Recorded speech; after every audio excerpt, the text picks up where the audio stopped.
여러분, 기도라고 하면 기도는 늘 무엇인가를 구하고 기도를 들으신 분으로부터 받는 것이라고 생각을 많이 하잖아요. 기도가 무엇인가를 구하고 받는 그런 종교적인 행위라고 생각하면 이 땅에서 기도가 제일 필요 없는, 이 땅에 살았던 인물 중에 기도가 제일 필요 없는 분은 아마 예수님이었을 거예요. 예수님은 무엇인가 더 이상 필요한 분이 아니기 때문에 굳이 기도에서 받을 그럴 이유가 없었을 것 같아요. 그런데 복음서에 보면 예수님의 기도하는 장면이 정말 많이 나옵니다. 세례를 앞두고도, 순환을 앞두고도, 변화산 그 선상에서도 그러고, 심지어 십자가를 지신 그 상황에서도 예수님은 기도를 하세요. 기도가 제일 필요 없을 것 같은 예수님이 기도를 하셨다. 이런 얘기 속에서 보면 기도라는 것이 단순히 우리가 무엇인가를 구하고 구한 것을 그것을 기회로 무엇인가를 얻는 그런 종교적 행위를 훨씬 뛰어넘는 어떤 것이 있겠다 하는 생각이 들지 않으십니까? 어느 날도 예수님께서 기도하고 기도를 마치고 내려오시자 예수님의 제자들이 예수님께 부탁을 하는 거예요. 예수님, 세례 요한이 세례 요한을 따르는 제자들에게 기도를 가르쳐 준 것처럼 우리에게도 기도를 가르쳐 주십시오. 이 결과 예수님께서 가르쳐 주신 기도가 우리가 알고 있는 주기도문입니다. 주기도문은 성경에 두 군데에 나와요. 하나는 마태복음 6장에 나오고 다른 하나가 누가복음 11장에 나옵니다. 오늘 우리는 누가복음 11장에 있는 배경을 가지고 주기도문 그 이상의 무엇을 발견하려고 해요. 기도가 무엇인가를 알 수 있는 귀한 시간이 될 거예요. 왜 그러냐면 예수님께서 기도를 가르쳐 주실 때 우리는 보통 기도의 내용, 주기도문의 내용에 주목하기 마련이죠. 그런데 예수님은 주기도문 다음에 이 기도를 드리는 사람의 이 기도를 드릴 수 있는 본질, 그 자세, 누가 이런 기도를 드릴 수 있는가, 이것에 대해서 덧붙이는데 그것이 바로 무엇이냐면 자녀가 아버지께 기도하는 그런 위치에서만 이 기도를 드릴 수 있다라고 말씀해 주시는 것입니다. 우리가 주님이 가르쳐 주신 기도, 그 기도를 드릴 때 어떤 말로 시작해요? 바로 아버지여 이렇게 시작하죠. 원래는 아빠 이렇게 부르는 말과 똑같거든요. 그러니까 이 부른말 안에는 우리가 말하는 기독교 안에서의 기도, 그 기도에 대한 모든 것이 담겨 있다고도 말할 수 있어요. 우리는 자녀로서 아버지에게 기도하는 것이고 아버지가 우리를 보호하고 돌보시고 다스려 주기를 기도하는 것, 구하는 것, 그것이 바로 기도인 것입니다. 여러분, 하나님의 나라가 임하면 주님이 가르치신 기도 뒤에 나와 있는 양식의 문제가 해결되고 죄의 문제가 해결되고 악의 문제가 해결되는 그런 시대가 올 것입니다. 그래서 주님이 가르치신 기도의 내용은 한마디로 하면 주님의 나라가 하늘에서 이루어진 것처럼 이 땅에서도 이루어지게 해달라고 하는 기도예요. 그런데 그 기도를 어떻게 드리냐면 간절하게, 끈질기게, 그리고 절박하게, 그리고 대담하게 드릴 필요가 있어요. 하지만 그것보다 더 중요한 것이 있다면 그 기도가 가지고 있는 우리의 기도를 들으시는 하나님과 우리 사이의 관계라는 거예요. 예수님 안에서 하나님은 우리의 아버지가 되셨습니다. 그리고 예수님 안에서 우리는 그분의 자녀들이 되었습니다. 이것이 우리가 하나님께 기도할 수 있는 근거예요. 이 근거를 떠나서는 하나님께 드리는 기도는 단순한 주문에 불과하다는 것을 우리가 기억할 필요가 있습니다.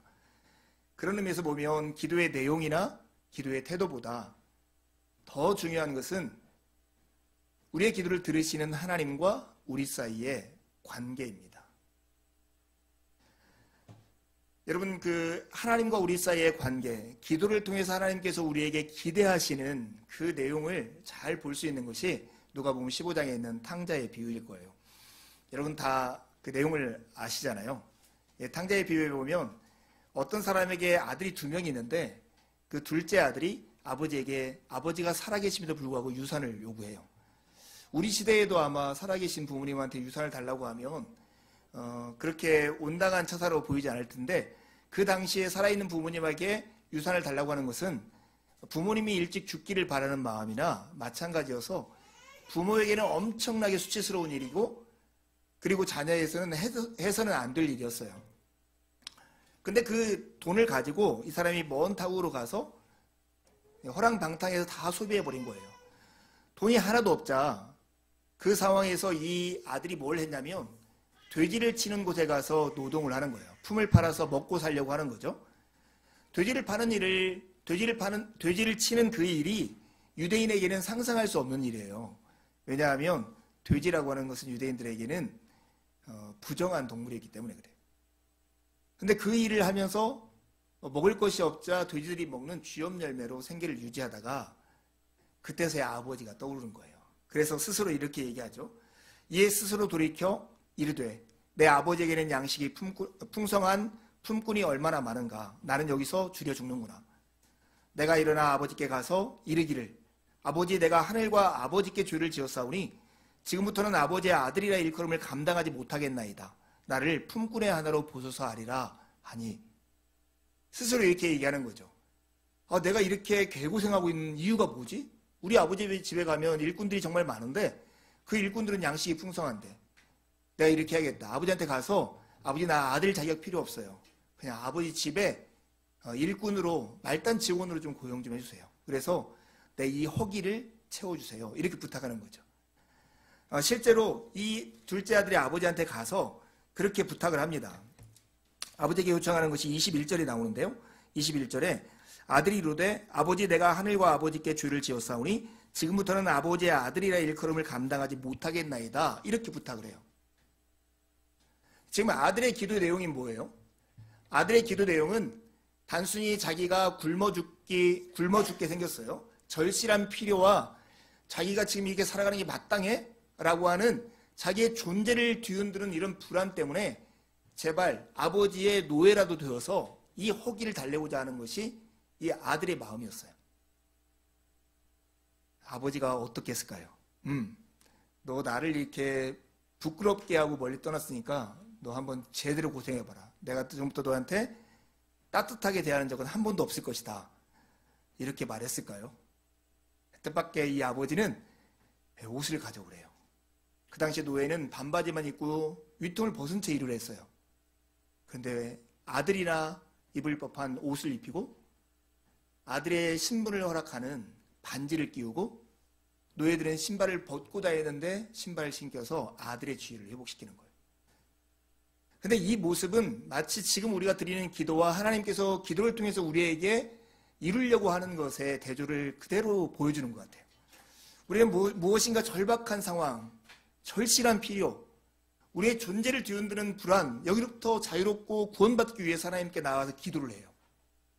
그것만 해결되면 될 것 같아요.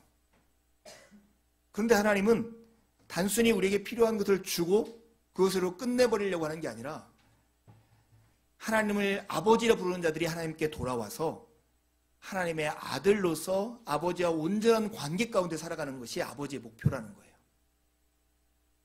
우리가 드리는 기도와 하나님께서 우리를 통해서 원하시는 기도의 내용이 무엇이 다른가, 어떻게 다르는가를 기억하는 것이 오늘 이 말씀을 통해서 확인하려고 하는 것입니다.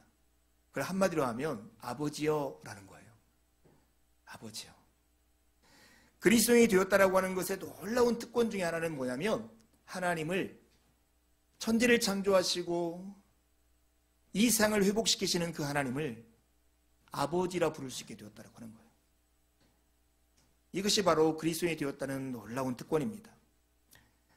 이것을 인식하지 못하면 우리는 기도라고 하는 것이 하나님께로 나아가는 사다리와 같은 그런 도구로 생각하고 하나님의 사랑과 은혜를 받아내는 수단이나 열심 정도로 이해할 때가 참 많다는 거예요. 그렇게 되면 기도는 의무가 되는 거죠. 내가 열심히 공부하지 않으면 대학에 합격하지 못할 것 같다는 두려움 때문에 졸리고 힘든데도 공부하는 학생들처럼 우리는 하나님께 올라가고 하나님의 은혜를 받아야 하기 때문에 지금 힘들고 어려워도 기도해야 돼. 이런 의무감으로 우리의 마음 가운데 가득 채워지죠. 그러면 기도할 때 행복할까요? 기도할 때 자유로울까요? 자유로울 수가 없는 거죠. 그런 기도가 의무감이 되면 늘 어떤 방향으로 나가냐면 기도의 기술을 개발하려고 해요. 어떻게 기도하면 우리의 기도를 하나님께 들어주죠. 방언으로 기도하면 돼. 화살 기도를 하면 돼. 무릎 꿇고 해야 돼. 울부짖어야 돼. 이런 식으로 기도의 방법을 추구하게 돼요. 아니에요. 하나님은 우리가 기도를 통해서 무엇인가 우리에게 필요한 절박한 것들을 채워주려고 하는 것보다 훨씬 더 큰 계획을 가지고 계세요. 우리가 하나님께 돌아와서 아들로서 살게 하기 위해서 우리에게 기도를 주셨다라고 하는 거예요. 이 사실을 오늘 말씀을 통해서 분명하게 확인하는 시간이 되길 바라요. 기도는 방법이나 내용보다 더 중요한 것이 기도를 들으시는 하나님과 우리 사이의 관계라고 하는 것을 잊지 마십시오.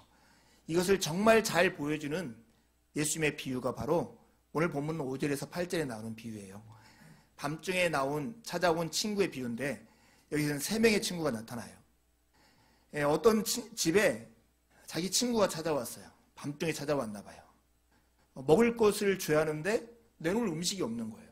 그래서 이 사람이 같은 동네에 사는 친구에게 찾아가서 밤중인데도 불구하고 문을 두드리면서 음식 좀 달라. 떡 3덩이만 달라. 이렇게 요청하는 거예요.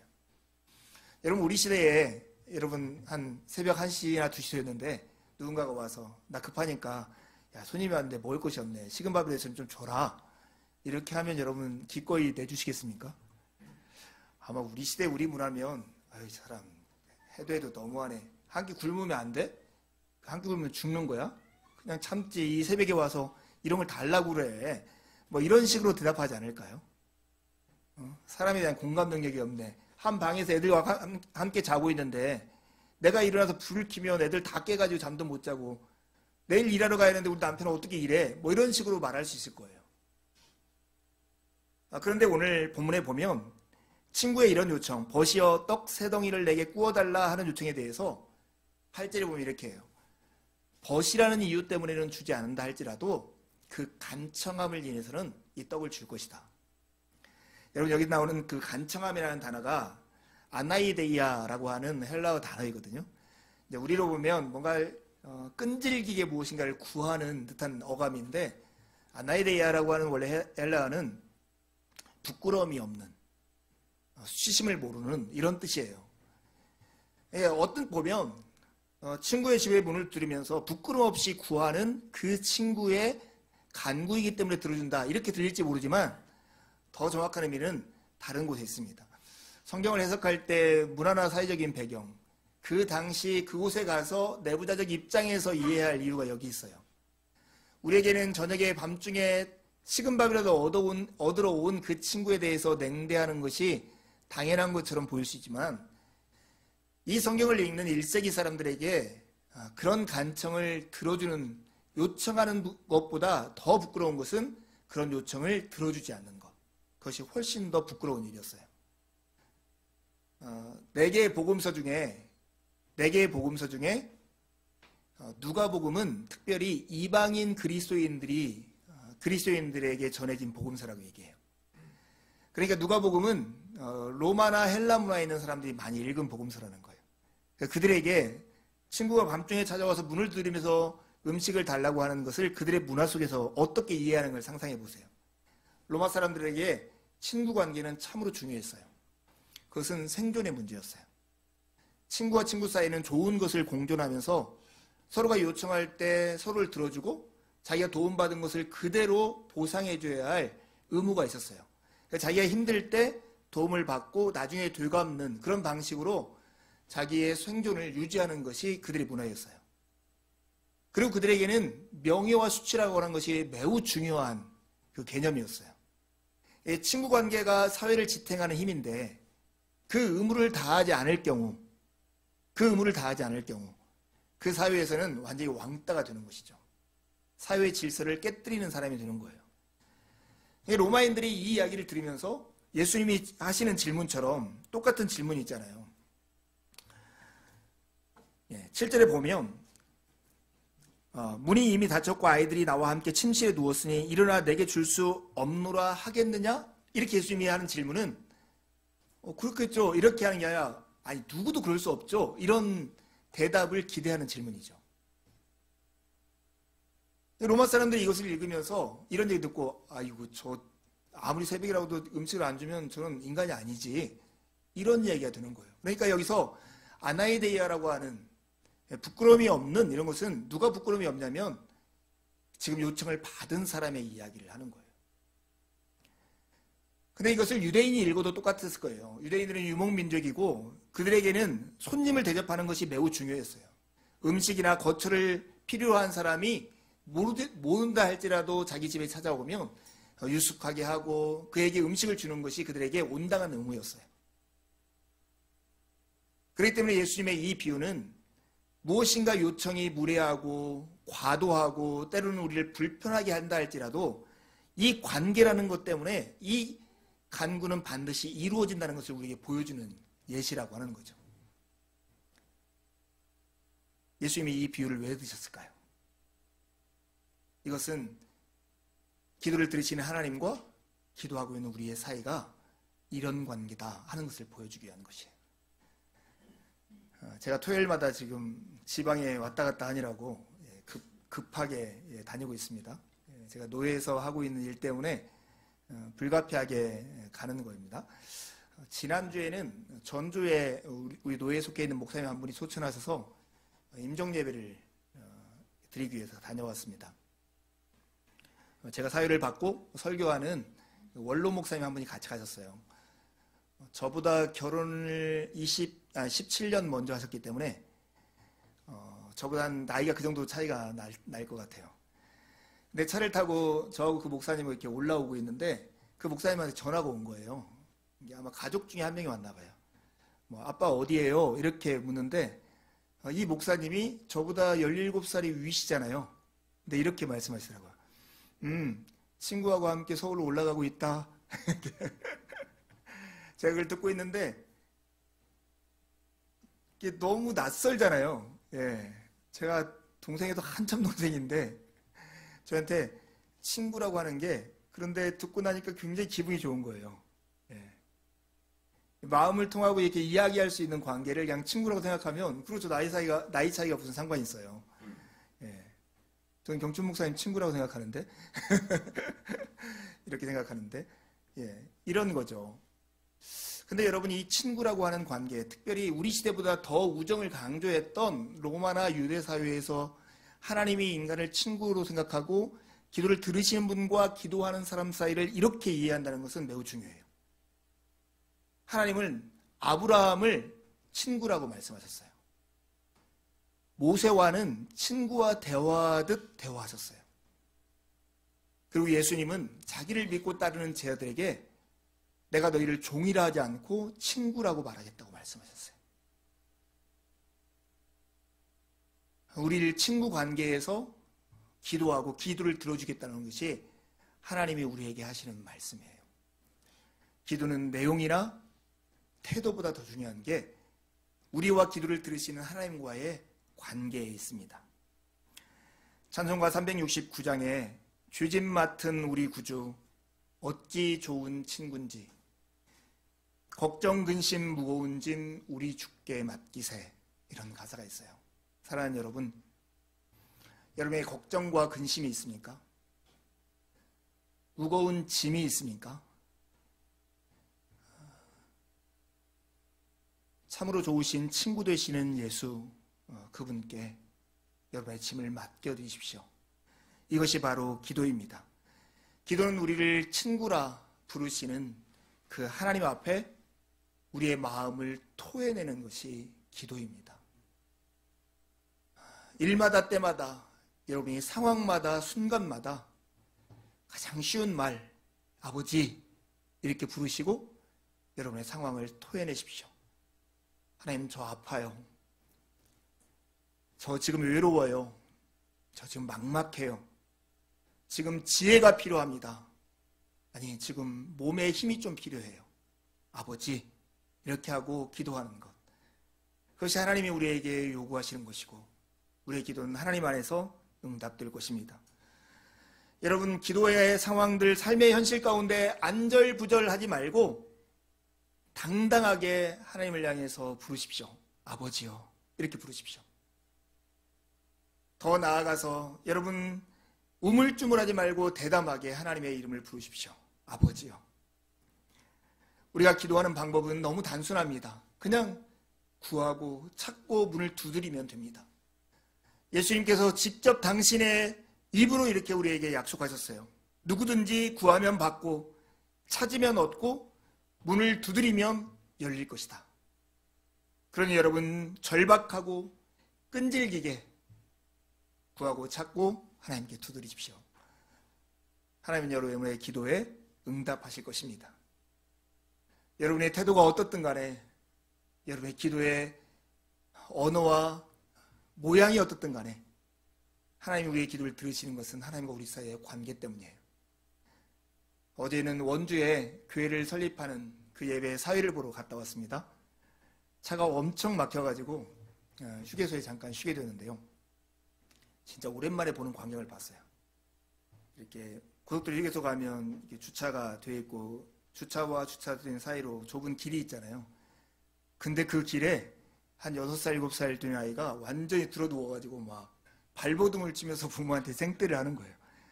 요즘 그런 거 잘 못 보잖아요. 왜냐면 휴대폰이 있기 때문에. 때를 쓰면 휴대폰 주면 재밌는 영상 보고 잠잠해지거든요. 근데 얘가 큰 도로에서 그렇게 누워가지고 생떼를 쓰는데 새롭더라고요. 근데 여러분, 얘가 이 생떼를 쓰는 걸 잘 생각해 보세요. 뭘 믿고 생떼를 쓸까요? 네. 그리고 부모는 얘가 생떼를 쓰면 왜 들어줄까요? 이렇게 생떼를 쓰면 누가 창피해요? 아이가 창피해요? 부모가 창피해요? 대답해 보세요. 아이가 창피해요? 부모가 창피해요? 부모가 창피해서 들어주는 거거든요. 어쩌면 우리의 기도, 우리가 하나님을 아버지라 부르면서 생떼를 쓰듯이 기도하는 그 기도는 하나님의 명예가 달린 일이에요. 하나님의 명예가 달린 일이에요. 하나님의 이름 때문에 하나님께서 들어준다. 이렇게 말할 수도 있을 것입니다. 친구가 절박한 상황에서 도움을 요청하면 불편할지라도 그 기도를 들어주는 그 친구처럼 하나님께서는 우리의 기도에 응답하실 것입니다. 저는 제일 처음에 이 기도에 관한 3편의 설교를 준비하면서 우리 몸된교회 식구들이 하루에 5분씩은 진지하게 기도했으면 좋겠다 하는 마음으로 출발했어요. 그런데 이번 주 기도를 준비하면서 우리 몸된교회 가족들이 쉬지 않고 기도했으면 좋겠다 하는 마음으로 바뀌었습니다. 아니, 이렇게 교회에 나와서 기도하는 거 말고요. 일하면서, 공부하면서, 생각하면서, 교제하면서 속으로 어떤 상황 가운데 아버지, 짤막한 기도를 하루 종일 하면서 살아가는 그런 삶이 되었으면 좋겠다. 저의 삶도 되돌아봤어요. 제가 얼마나 기도하고 살아가는가. 마이클 리브스라고 하는 신학자가 이런 얘기를 하더라고요. 하나님과 교제를 누리지 않는 지도자, 목회자는, 하나님께 기도하지 않는 목회자는 자신도 그 효능을 믿지 않는 상품을 파는 사람과 같다. 제가 아내가 가끔 저에게 이런 질문을 하거든요. 하루에 1시간씩은 교회에서 기도하지? 나한테 이런 질문을 해요. 그럼 이렇게 뜨끔 맞을 때가 제 마음속에 있는데, 제가 이번 한 주간 이렇게 설교를 준비하면서 계속 그런 기도를 했어요. 하나님, 떠오를 때마다 짧게 우리가 지금 이렇습니다. 지금 이래요, 하나님. 이런 말들을 순간순간 하게 되었어요. 한 자리에서 1시간, 30분 이렇게 기도하는 것보다 더 소중한 것은 여러분, 상황마다 하나님을 아버지라 부르세요. 하나님을 아버지라 부르시고 아버지 되신 그 하나님 앞에 여러분의 마음을 토해내세요. 그것이 기도입니다. 그것이 바로 쉬지 않고 하나님께 기도하는 요령이고 방법입니다. 기도할 때 우리는 모든 짐을 내가 홀로 지고 있다라고 하는 이 부담감과 미래에 대한 두려움에서 벗어날 수 있습니다. 왜냐하면 기도는 능력이 많으신 아버지 하나님의 도우심의 손길을 누리는 일이기 때문에 그래요. 저는 배움도 많지 않고 사회적으로 영향력도 없지만 저에게는 참 좋은 아버지가 있습니다. 저는 아버지에 대한 기억들 하면 여러 가지가 있지만 특별히 군대 훈련소에서 있던 기억이 가장 대표적인 기억이에요. 제가 군대 생활을 수도방위사령부에서 했는데 훈련은 강원도 홍천에 있는 11사단 훈련소에서 받았습니다. 군대를 입대해가지고 훈련이 끝나면 그 당시 부모에게 편지를 보내서 부모님들이 면회를 하도록 허락해 줬어요. 저희 집은 전라도고 훈련소는 홍천. 오려고 하면 용산이나 서울역까지 열차 타고 와서 다시 청량리로 이동해서 청량리에서 춘천 가는 열차를 타고 춘천에서 홍천 가는 버스를 탄 다음에 거기서 북방면까지 가야 돼요. 하루에 못 와요. 1박 2일로 와야 하는데 저는 수서방위사령부에 이렇게 착출이 되어서 훈련이 끝나면 바로 서울로 이동하게 돼서 부모님에게 편지를 안 보낸 거예요. 부대에서. 근데 이제 훈련소에서 마지막에 시범을 보이려고 이렇게 군대에서 입는 러닝 셔츠를 입고 머리띠를 한 다음에 벽돌 3장을 옆에 끼고 딱 들어가려고 제일 앞쪽에 서 있는데 왼쪽에 아버지가 보이네. 헛것을 본 줄 알았어요. 근데 저희 아버지가 막 두리번거리면서 아들을 찾고 있어요. 다 빠방머리, 다 똑같은 옷을 입고 있는 가운데 아들을 찾기 쉽지 않잖아요. 제가 먼저 발견한 거예요. 이게 진짜 막 격파를 하는데 손이 다칠 정도로 세게 이렇게 격파를 하고 나오는데 진짜 아버지가 계시더라고요. 근데 훈련소 끝나자마자 옷을 갈아입고 바로 버스를 타고 춘천역으로 가고 춘천역에서 열차를 타고 청량리로 이제 오게 되었어요. 근데 아버지가 이제 계속 그 버스에 그 열차에 같이 탑승을 하시고 저희 옆에 앉았어요. 군대에서 이동하면 차렷자살 해가지고 앉은 상태에서 이렇게 팔 뻗고 움직이지 못하고 2시간 가야 하는데 저희 아버지 백이 대통령 백이잖아요. 그래서 이 인소라는 장교가 편하게 있으라고 그리고 아버지가 싸우시는 음식 먹으라고 2시간 동안 정말 자유롭게 얘기하면서 그 음식을 마음껏 먹고 왔어요. 아들이 있을지 없을지 모르는 그곳에 1박 2일에 거쳐서 그 음식을 가지고 거기까지 오신 거예요. 저는 하나님이 우리 아버지 그리고 아버지가 우리를 어떻게 사랑하시는가에 대해서 의심의 여지가 없습니다. 그래서 하나님을 아버지라 부를 때 제 마음 가운데 늘 이게 따뜻함과 위로가 제 안에 있어요. 근데 여러분 이 안에는 아버지를 그렇게 경험하지 못한 분들이 많을 거예요. 실제로 자녀들 중에 상처를 가장 많이 받는 게 부모로부터 받는 상처예요. 왜냐하면 기대가 있고 또 가장 많은 시간을 보내기 때문에 상처를 받아요. 그래서 아버지에 대한 상처가 커서 신앙생활하면서 하나님을 아버지라 부르는 것이 마음에 와닿지 않고 오히려 아버지라 부르는 것이 힘겨운 사람도 이 중에 있을 수 있습니다. 그러나 여러분 잘 생각해 보세요. 우리가 아버지에게 실망하거나 좌절하거나 아버지에게 분노할 때는 현실의 아버지와 다른 우리가 기대하고 있는 이상적인 아버지가 있기 때문에 그렇습니다. 그걸 거꾸로 얘기하면 우리가 육신의 아버지로부터 받지 못한 그 사랑을 채우시고 온전케 하시는 하나님의 아버지가 우리에게 있다는 거예요. 그것을 기억하시면서 하나님을 아버지라 부르십시오. 하나님은 우리의 아버지이십니다. 여러분 주보에 제임스 패커가 한 이야기가 있습니다. 한번 같은 목소리로 읽어보겠습니다. 어떤 이가 시작 어떤 이가 기독교를 제대로 이해하고 있는지를 판단하기 원한다면 그가 하나님의 자녀이며 하나님은 그의 아버지가 되신다는 사실을 얼마나 중요하게 여기는지를 한번 살펴보라. 만일 그의 예배와 기도, 그의 인생관 전체를 주관하고 인도하는 것이 바로 이 생각이 아니라면 그는 기독교를 전혀 이해하지 못하고 있는 것이다. 여러분은 하나님을 아버지라고 생각하십니까? 여러분은 하나님의 자녀입니까? 이것이 기독교 신앙의 가장 중요한 기초입니다. 여기로부터 기도가 출발해요. 저를 한번 봐보세요. 여러분 우리가 믿고 있는가 믿지 않고 있는가 하는 것을 가장 적나라하게 보여주는 신앙의 행위가 있어요. 그것이 바로 기도입니다. 찬양을 통해서도 그가 믿음이 어떤가 알 수 없고요. 성경 공부에서 그가 말을 하는 걸 통해서도 그가 믿음이 얼마나 크고 작은가를 알 수가 없어요. 칼빈이 그렇게 얘기했어요. 기도야말로 신앙의 가장 대표적이고 중요한 실천이다. 그 말은 기도를 보면 기도 생활을 보면 그가 하나님을 믿고 있는지 얼마나 깊이 믿고 있는지를 알 수 있다는 거예요. 여러분 우리가 누구에게 기도해요? 우리가 믿는 사람에게 기도해요. 누구에게 기도하는 걸 보면 누구를 믿는가가 보이고 그에게 어떻게 간구하고 있고 어떻게 관심을 갖고 있고 어떻게 대하고 있는가를 보면 그의 믿음이 보인다라고 하는 거예요. 여러분 내가 하나님 앞에서 나의 믿음이 어떤가를 점검하고 싶으면 내가 어떻게 기도 생활하고 있는가 내가 순간순간 아버지를 부르고 있는가 이것을 살펴보면 됩니다. 여러분, 우리 안에는 이런 질문이 있을 수가 있습니다. 하나님이 우리의 아버지시고 구하고 찾고 두드리는 자에게 들어주신다고 했는데 실제 내 삶을 보면 하나님 전혀 그렇지 않습니다.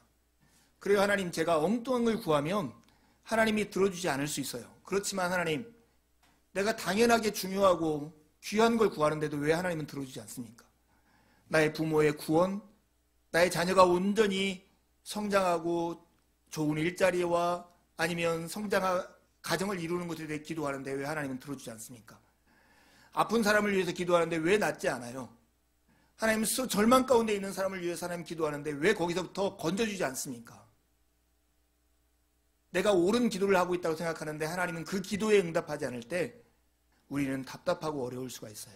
하지만 여러분, 우리가 하나님을 아버지라고 부르는 이 말 속에 이런 질문에 대한 답이 들어있다고 생각해요.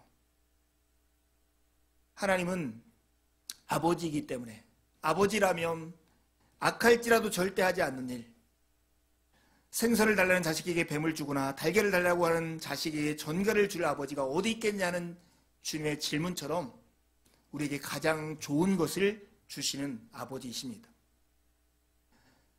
우리가 절박한 공경, 절실한 필요, 존재를 뒤흔드는 불안에서 구해주기를 간구할 때 우리의 기도를 들어주면 그 선물을 받고 멀리 떠나버리는 아들을 염려해서 시간을 지체하기도 하시고 우리와 밀당하기도 하시는 분이 우리 아버지십니다. 기도는 단순히 우리의 필요, 품꾼이 되어서 먹을거리를, 허기를 채울 수 있는 무엇인가를 얻는 행위가 아니라 하나님과 우리가 아버지와 자녀의 관계에서 온전하게 서는 것이기 때문에 그렇습니다.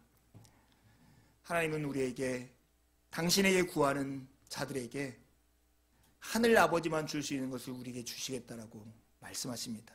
이게 바로 성령님이십니다.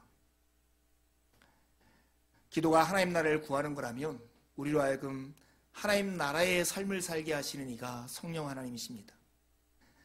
약을 먹으면 약이 내 몸 안에 들어와서 내 의지와 관계없이 나를 움직여서 내 몸을 회복시키는 것처럼 우리가 예수 그리스도를 믿을 때 하나님은 우리 안에 성령을 보내주시고 성령이 내 안에 온전히 역사할 때 우리는 하나님 나라의 삶을 살 수 있습니다.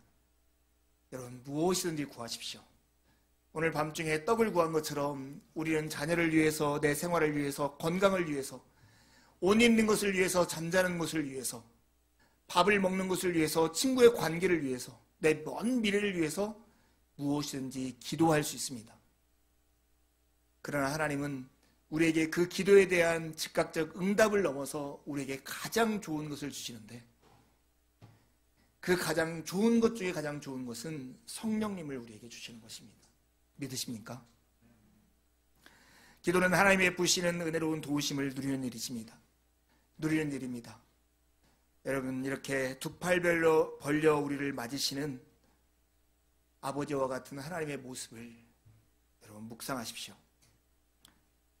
그 하나님이 우리를 자녀로 삼으셨다는 이 사실을 날마다 묵상하십시오.